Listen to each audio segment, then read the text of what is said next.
गृह मंत्री राजनाथ सिंह 2 दिन के जम्मू कश्मीर के दौरे पर, हालात का लेंगे जायजा। गृह मंत्री ने कहा, सरकार उन लोगों से बात करने को तैयार जिन्हें इंसानियत, जमहूरियत और कश्मीरियत पर है भरोसा। केंद्र सरकार ने किराए की कोख यानी सरोगेसी के दुरुपयोग को रोकने और ज्यादा सुरक्षित बनाने के लिए नए कानून के मसौदे को दी मंजूरी। नए मसौदे के जरिए सरोगेसी से नाजायज फायदा उठाने पर लगेगी रोक। स्कॉर्पिन सबमरीन संबंधी कागजात लीक होने के मामले में रक्षा मंत्री मनोहर पर्रिकर ने जांच का दिया आदेश। मनी से संबंधित 22,000 कागजात हुए हैं लीक। माफिया डॉन दाऊद इब्राहिम के पाकिस्तान में छुपे होने पर भारत के दावे की संयुक्त राष्ट्र ने भी की पुष्टि। भारत द्वारा कराची में दाऊद 9 में से 6 ठिकानों को संयुक्त राष्ट्र सुरक्षा परिषद समिति ने पाया सही।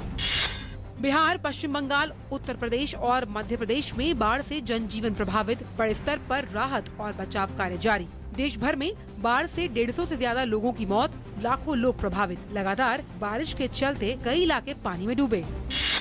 राष्ट्रपति प्रणब मुखर्जी ने पश्चिम बंगाल के अपने 3 दिवसीय दौरे के आखिरी दिन आज जंगीपुर में एक मेगा फूड पार्क का किया उद्घाटन। इस मौके पर पश्चिम बंगाल के राज्यपाल केसरीनाथ त्रिपाठी, केंद्रीय मंत्री संतोष गंगवार, हरसिमरत कौर सहित कई गणमान्य लोग उपस्थित थे।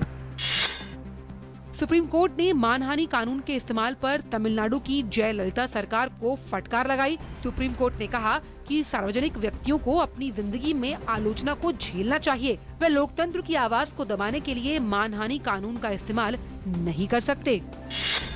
वैष्णो देवी में गेट नंबर 3 के पास एक बड़ा हादसा हुआ। बुधवार सुबह श्रद्धालुओं के ट्रैक पर एक चट्टान गिरने से कई लोग मलबे में दब गए हैं, जबकि सीआरपीएफ के हेड कांस्टेबल की मौत हो गई। पुलिस की टीम मौके पर पहुंची, बचाव और राहत का कार्य जारी।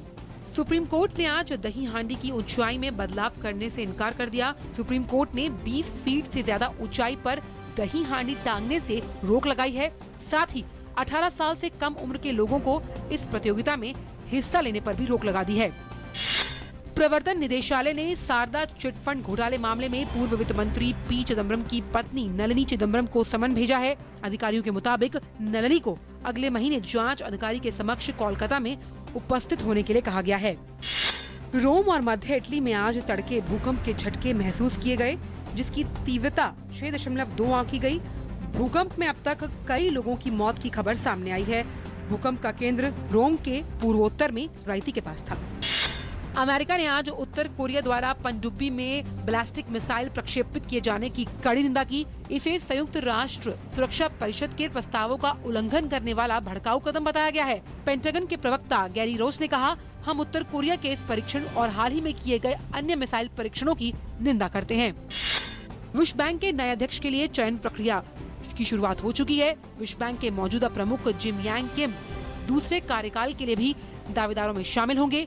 विश्व बैंक के कार्यकारी निदेशकों ने कहा कि इस मामले में खुली, पारदर्शी, पात्रता आधारित चयन प्रक्रिया को समर्थन दिया गया है और सभी सदस्य देशों के लिए नामांकन खुला रहेगा।